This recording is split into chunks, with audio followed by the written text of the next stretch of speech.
অভিজ্ঞতা নম্বরে না সহ এসএসসি ফ্রেশার চাকরি প্রার্থীদের ৭ দফা দাবি নিয়োগ প্রক্রিয়ায় কি বড়সড় পরিবর্তন আসছে? পশ্চিমবঙ্গের স্কুল সার্ভিস কমিশন এসএসসি নিয়ে বিতর্ক এবং আন্দোলন যেন শেষই হচ্ছে না।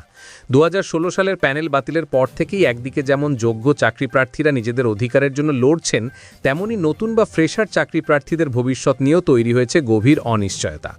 সম্প্রতি এই ফ্রেশার প্রার্থীরা তাদের ৭ দফা দাবি নিয়ে বৃহত্তর আন্দোলন এবং আইনি লড়াইয়ের পথে নামার ঘোষণা দিয়েছেন, যা রাজ্যের শিক্ষক নিয়োগ প্রক্রিয়ায় এক নতুন মাত্রা যোগ করেছে।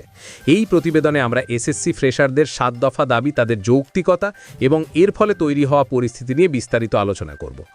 ফ্রেশারদের প্রধান ৭ দফা দাবি। এসএসসি ফ্রেশারদের আন্দোলন মূলত ৭টি মূল দাবির ওপর ভিত্তি করে গড়ে উঠেছে।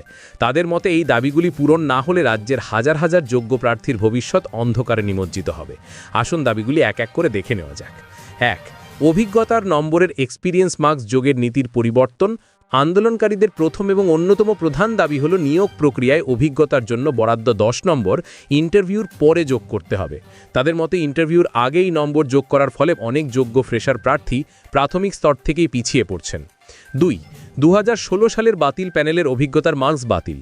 যেহেতু ২০১৬ সালের পুরো প্যানেলটি সুপ্রিম কোর্টের নির্দেশেই বাতিল হয়েছে, তাই সেই প্যানেলের ভিত্তিতে কোনো প্রার্থীকে অভিজ্ঞতার নম্বর দেওয়া সম্পূর্ণ অযৌক্তিক। এই দাবি তুলে ধরে তারা বলছেন যে একটি অবৈধ প্যানেলের ওপর ভিত্তি করে কোনো সুবিধা দেওয়া চলতে পারে না। ৩. শূন্য পদের সংখ্যা বৃদ্ধি। গত প্রায় ১৩ বছর ধরে রাজ্যে কোনো নতুন এসএলএসটি নিয়োগ হয়নি। এর ফলে বিপুল সংখ্যক শূন্যপদ তৈরি হয়েছে।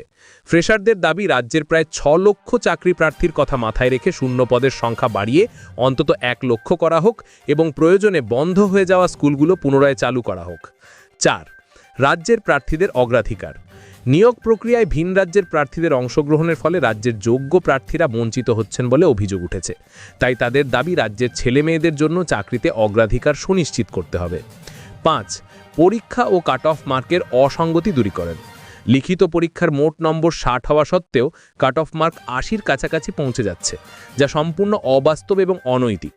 এই অসঙ্গতি অবিলম্বে দূর করে একটি স্বচ্ছ মূল্যায়ন প্রক্রিয়া চালু করার দাবি জানিয়েছেন তারা। ৬. সিসিটিভি ক্যামেরার নজরদারিতে ইন্টারভিউ প্রক্রিয়াকে সম্পূর্ণ স্বচ্ছ এবং দুর্নীতিমুক্ত করতে পুরো প্রক্রিয়াটি সিসিটিভি ক্যামেরার আওতায় আনার দাবি করা হয়েছে। পাশাপাশি সেই অডিও ভিডিওগ্রাফি সংরক্ষণ করার কথাও বলা হয়েছে, যাতে প্রয়োজনে তা খতিয়ে দেখা যায়। ৭. চূড়ান্ত মেধা তালিকায় একাডেমিক স্কোর যোগ। যদি একাডেমিক স্কোর যোগ করতেই হয়, তবে তা যেন ইন্টারভিউ এবং পার্সোনালিটি টেস্টের ফল প্রকাশের পর চূড়ান্ত মেধা তালিকা তৈরির সময় যোগ করা হয়। এর ফলে প্রক্রিয়াটি আরও স্বচ্ছ হবে বলে মনে করছেন আন্দোলনকারীরা।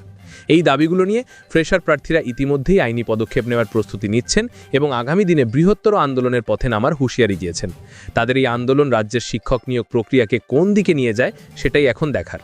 একদিকে যোগ্য বঞ্চিতদের চাকরিতে পুনর্বহালের চাপ, অন্যদিকে নতুনদের ভবিষ্যৎ সুনিশ্চিত করার দাবি। এই দুইয়ের মধ্যে ভারসাম্য রেখে রাজ্য সরকার এবং স্কুল সার্ভিস কমিশন কী পদক্ষেপ নেয়, তার উপরই নির্ভর করছে হাজার হাজার প্রার্থীর ভবিষ্যৎ। এই বিষয়ে আপনার কি মতামত, কমেন্ট করে জানান।